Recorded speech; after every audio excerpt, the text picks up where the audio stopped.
Hi, and welcome to this week's episode of Open Agenda. With us in the house today from Ardella, Mr. Jim Atkins. Good morning. Morning, sir. And from Delmar, old friend Mike Goldberg. So this week we're specifically going to examine an issue that came up at the May 19th County Council meeting with regard to the internal auditor's report. Now, both of you, longstanding observers of county politics and finance, have been brought in to talk about this. And so what we'll get into in the next segment in more detail is the essence of an issue that came up in this past meeting, which is there seems to be some real concerns that the local management board has made a pretty large and sort of maybe one would say erratic series of purchases with gift cards. Gift cards that are purchased and then given to Needy families, reportedly. Reportedly? Okay. Yeah. So we don't actually know where the cards are going to specifically or what they're being used for, but we do know that a large amount of purchases were made for these cards to the local management board, and the local management board is a state agency, which means this involves state regulation and state finance concerns. State grants. State grants. So this is an issue that again, came up and I think surprised a few people. The internal auditor gave about a 35-minute presentation where she laid out sort of some aspects of this. So what I'd like to do, if it's okay, if you could both stick around for the next segment, and we could actually go into it in depth and talk about specifically her report, the specifics of those purchases, and why there is such concern. Sound good? Sounds like a plan. All right, thank you, gentlemen. We'll stick around. We'll come back for the sequel. Stick around. We'll be right back with the next segment of Open Agenda. Hi, welcome back to Open Agenda. So, gentlemen, last week we had a pretty interesting county council meeting, and what I observed, at least, was the fact that we had the internal auditor for the county, Angeli Chattel, and she provided a audit report specifically that looked at how the local management board and Parks and Recreation have used gift card purchases. Resolution 77-2026 acknowledging the report on gift cards. This was a review of the gift cards of Wacomico County. The focus of this exercise was to review support documents and summarize the processes and details for P-card transactions for gift card purchases and high-risk transactions. In the report, there's information, there's tables on gift card transactions. There's a section on promotional gift cards, high-risk transactions and donations, and then there's a section on periods for which support documentation was not provided, and then there's appendices with state policies related to LMB, as well as some rec and park policy and rec and park template. This seemed to cause a little bit of controversy among some. It's been an issue that others have talked about. Could we maybe talk about why that's important, or sort of what the big issue is for the public? Well, the council has been trying to get this audit now for a little bit more than a year because they want to see where the money is being spent for gift cards that are being purchased and the amount that's being spent. We've had a lot of questions about this in the past few weeks, months, whatever. It is in the brief book, and I think people would be kind of surprised to look at it and see what's been handed out. I mean, we're not talking about a few $100s. We're talking about thousands and thousands of dollars in gift cards being passed out in the past couple years, correct? Yes. So the gift card total was $49,000. Okay. We're going to take the Parks and Rec out of it because Parks and Rec purchased gift cards for the Governor's Invitational Basketball Tournament because part of the deal with getting these high-quality teams and all in here is that Parks and Rec helps feed them, Facilitates the whole thing, and pays a lot of the expenses. So we know where those gift cards are going. The local management board has an extremely high amount of gift cards. Several days, 3 or 4 days in a row, you will see in the audit that they purchased $500 worth of gift cards. Some days they purchased $950 worth of gift cards. There's 2 entries in there that really struck me. I believe it was 1,240 $10 gift cards at one time, and then 1,240 $20 gift cards at another time. 1,240 cards valued at $20 each? A piece. And when you look at the audit and you start totaling up these numbers, I mean, they're in the $18,000 to $20,000 a year range that we're buying these gift cards, and there doesn't seem to be a whole lot of control over them. And I think that's where the problem goes. Policy's been followed as far as following up on the gift cards, as far as who they go to, paperwork filled out. So there didn't seem to be a policy for gift cards at the county level. And then there are state policies, however. Like, there's state policies or state auditors review, like LMB, if you're talking about the LMB gift cards. Well, any gift cards that's, handed out to anybody, have they followed the procedures that need to, who's getting the gift cards, who's using them, and all that? Are they filling out all the paperwork properly that they need to? I didn't see a policy specifically on gift cards in the purchasing manual. So what is the protection to keep people that are getting these gift cards from using them for things they shouldn't be buying? I know that LMB said at our last meeting that, they were buying it from one grocery store because they had the protection of not being able to buy alcohol or tobacco. Just to clarify, the receipts that I looked at didn't actually indicate that it was somehow a special gift card compared to any other gift card. So I don't know when a specific card was purchased in comparison to the receipts that I looked at, but the receipts don't indicate that they're somehow restrictive. And then one other comment, there were receipt transactions that were returns of gift cards, and that I did see. So we had a letter from the county executive's office that stated these gift cards were supposed to only be used for food. Correct? And that was in the response letter. And I know what Southbound Alley is.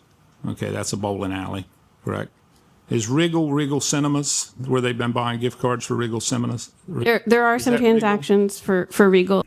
And our understanding is that the local management board is really a quasi-state organization. Mm-hmm.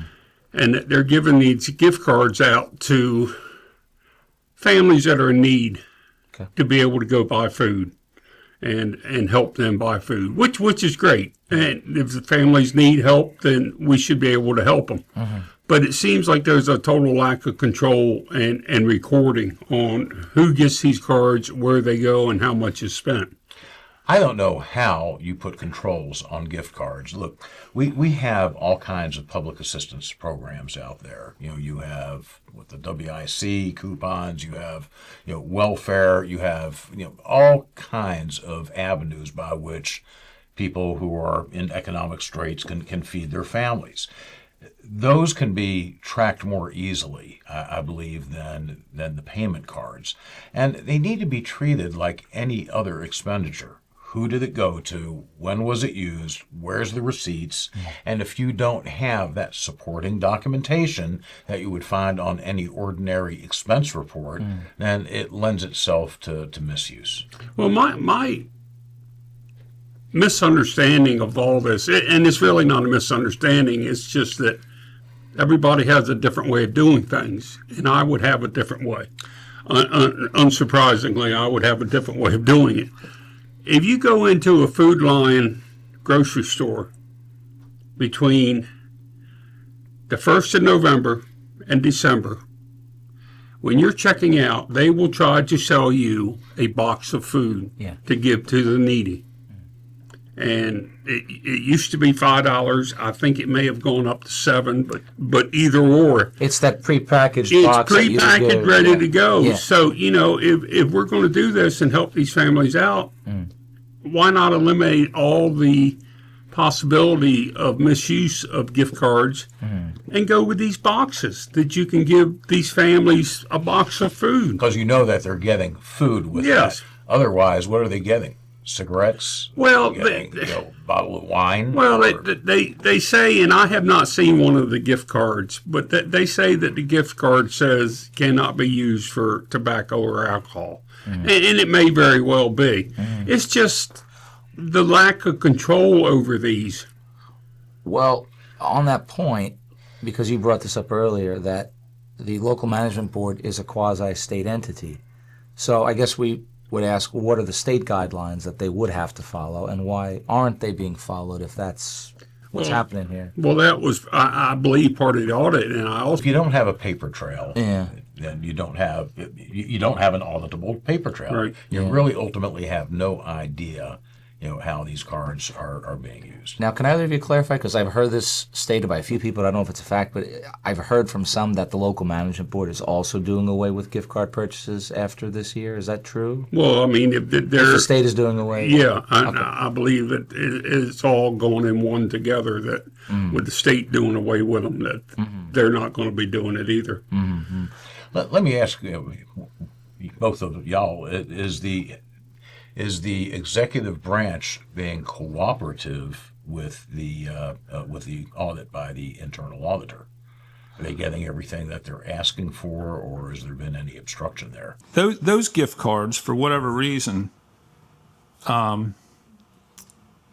LMB requested from the county attorney, I guess that's Mr. Wilbur's office, that the names of the recipients of those gift cards be redacted so nobody would know who got them. Why would that be? The redaction request didn't specifically say for me to, if it's not in here. It's on that list you put up there. The exact legal reason, like if it was a specific PIA law, what the law reference was. If it's, I believe it wasn't actually listed as what the PIA law requirement was, but they did make their case, and the county attorney did agree to that redaction. I understand that a lot of the gift cards that went, like, we've been using business names here, and I was kind of trying to get away from that to begin with, but I know we haven't used names of who've gotten these gift cards. I understand, and that's fine. But I really find it concerning when, and as an internal auditor, I think you should too, that when it comes to gift cards that aren't used, well, South Baton Alley has snack bar. I'm sure I know Wriggle Cinema does.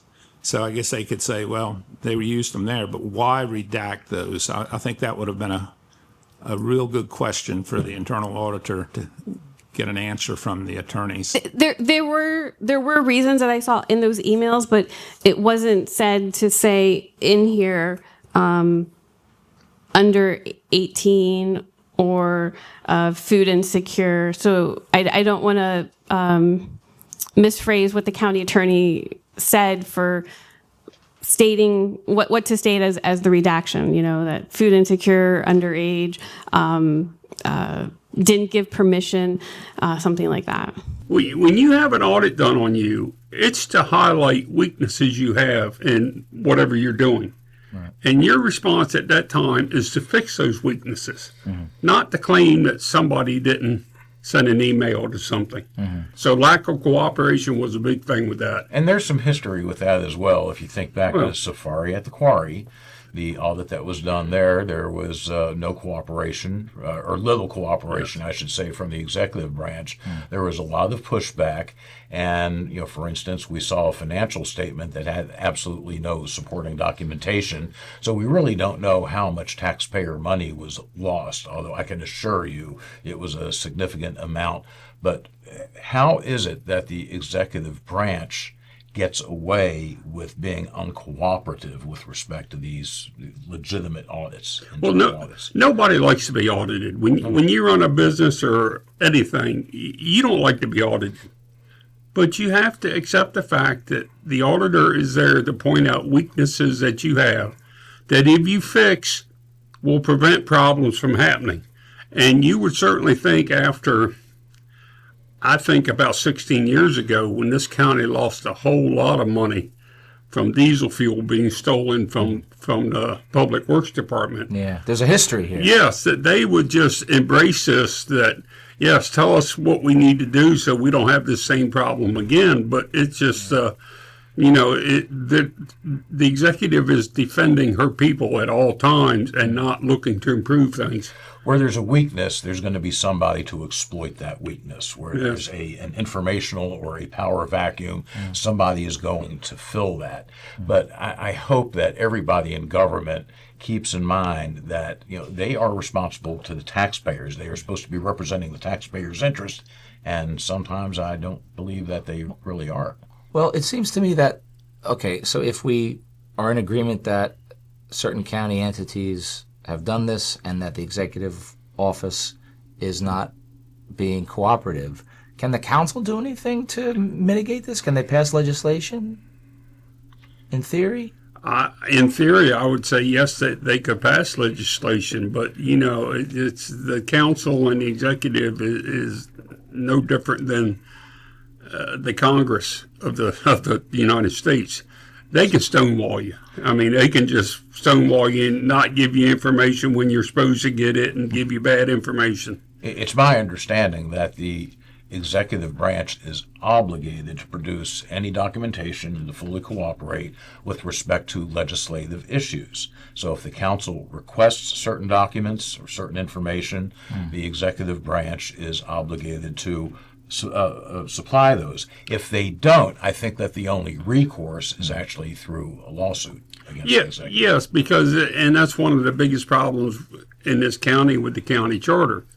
There is no recourse if one branch does not supply the other branch with what they need. Right. It's not, There's no mechanism you to enforce can it. do a lawsuit, but they're not going to spend money doing that. They're just they're going to let it go. There is nothing to hold anyone accountable. So I have a question. It's my understanding that the internal auditor actually has written a letter that is intended to go to the Attorney General's office that will sort of augment her report and bring out some specific concerns about what's been happening with these gift card purchases.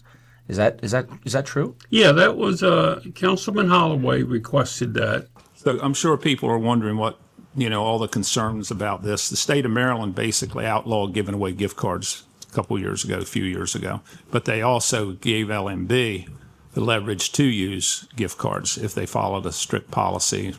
So did LMB follow that strict policy? In my viewings, I saw some inconsistencies that I would have questioned, and if this had been an audit, I would have had some questions that would have been brought to management to then determine if my testing had indicated fails and findings. There would have been some lines that would have raised some concerns.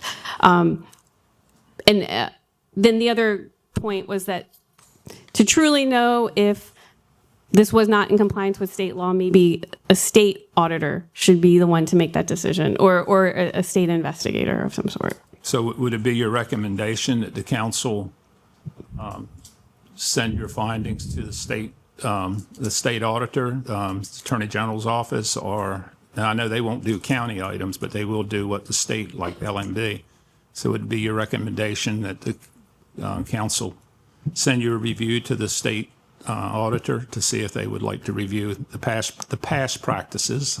It could provide some clarification to council. I think they're having concerns, and so and then we've heard responses from the other side. So having clarification from potentially a neutral and more authoritative source for their rules from the state could potentially help clarify if the county is doing things correctly or how to improve that going forward to be in compliance with state law. Did you want me to ask the Attorney General's office, and do we need to have a consensus on that? I think that's something the council needs to discuss, right, John? I don't think it's the council would have to approve that. If you think that would be necessary as part of your responsibility, that's fine. You're not filing a formal inquiry. You're just asking for more information. Am I correct? If they, I guess asking if they want more information, if they think that it's okay as is, if we need guidance from them.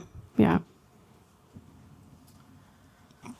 For clarity, that's with regard to the LMB and the grant, the state grant that was Correct, just for not LMB. county They tax. would rate. deal yeah. with the county, the wrecking parts. I just see something here. It tickles me. If I went to Classic Cakes, I don't think I'd be purchasing cake or cupcakes or something. And they got it. The account name is Office Supplies. To me, I mean, it should be better characterized to me, Classic Cakes is not office supplies. I don't, and $500 to another restaurant, it didn't show what was purchased, so how do you know they didn't buy alcohol? See, those kind of things, you should have an itemized receipt. What I found very unusual was the fact that the amounts, such as Brew River or Mad Hatter, were exactly 500. So it's not as if that could have possibly been, a meal or, a meeting at either one of those places. But you don't say in the follow-up what the determination might have been as to what that specifically was. Is that purchasing a gift card, you think, or purchasing a gift certificate? Yeah, so I never got a definitive answer for those. And just to clarify, there were other transactions where the detail maybe wasn't on a printed receipt, but management provided an assertion that it was for food. So there could have been another,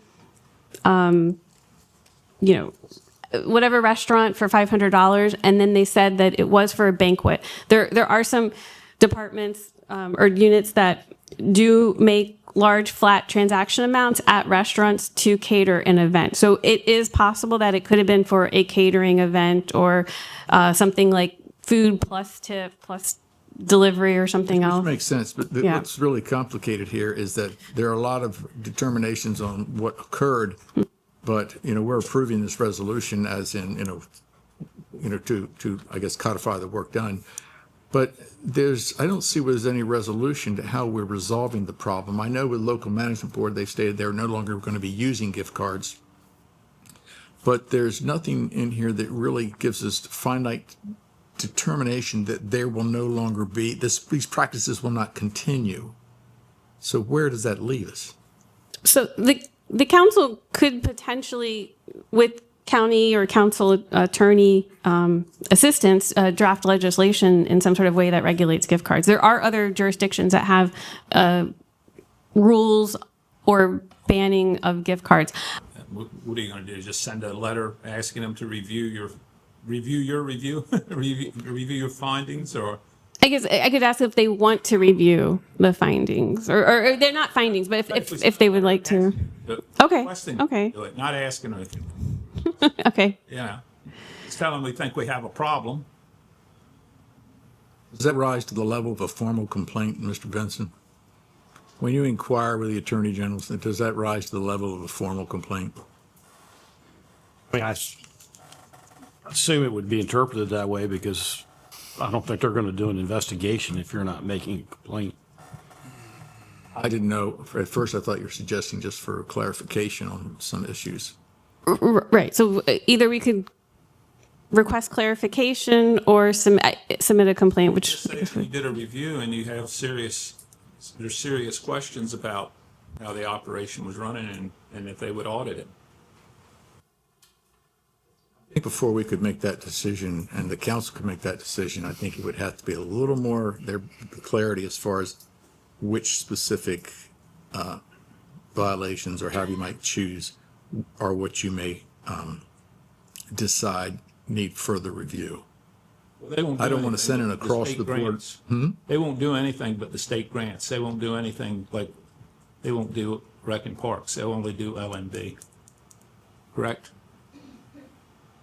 I believe so. I just say going forward, I first of all, I want to acknowledge that your position as it exists for internal auditor obviously came about after that debacle of the fuel system. And so having the previous report, I think, is helpful. And also, this is gift cards are, as we are all acknowledging, one of these areas that need a lot of sunlight to make sure that it's that things are going right and going well. So I don't know if that's something maybe more in the future that the council could look at for legislation. We'd have to be very targeted for that. But overall, I think what hopefully that's the bigger issue. You just providing more attention and on this it shows how much that this is an issue that clearly needs that could be ripe with problems. So I don't know if there's a way that we can help the county and work with the departments to still do what they want to do in a way that makes sense, but also to then further mitigate that risk.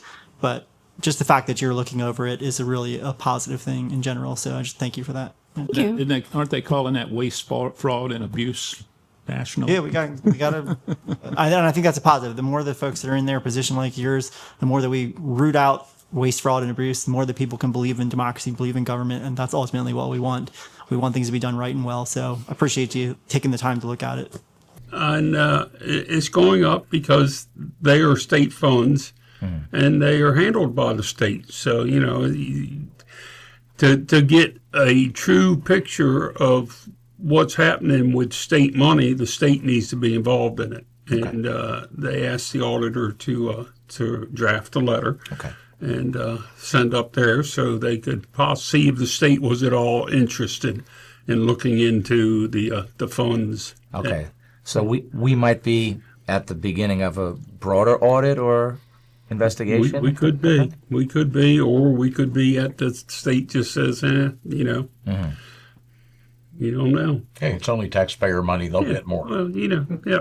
So we've established, at least for the public that is watching, that we have some real concerns about the nature of these gift card purchases and what they could mean, right? We're not saying that any misappropriation of funds did happen, but the system in place certainly leaves it open to that possibility. But then also that our very charter doesn't seem to give us any specific guidance as to how to address these issues because, as you've pointed out, it's quite vague. Well, I think our charter is I think our charter, I don't want to call it a joke because it's not, but it does not get down into specifics and results and things that you can do to make things happen. And we run across this every time something goes wrong in this county that, the charter doesn't address it. So the charter has more holes in it than the Swiss cheese. And it's going to be a very lengthy, time-consuming, difficult process to plug those holes because they're going to require referendum. Or another charter review commission, right? But then the charter review still then they still have takes to, it to the referendum. So I mean, it's a. And even then, I think if you take a look at past charter review committees, they've been pretty biased in favor of empowering the executive branch and disempowering to the fullest extent possible the legislative branch. Well, I think, gentlemen, that this topic, even though it's obviously confined to gift card purchases, it does demonstrate that what does go on locally, especially with fiscal concerns, is related to some of the structural concerns that we have in county government. And as we get more into the budget season, it'll be interesting to see what comes of this.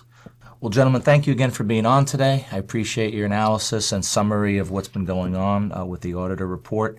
Obviously, the public will hopefully observe more in the coming weeks, and we'll see where things go.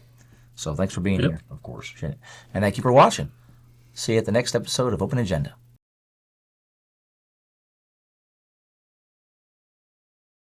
Do not throw a punch at him. At least get in line first.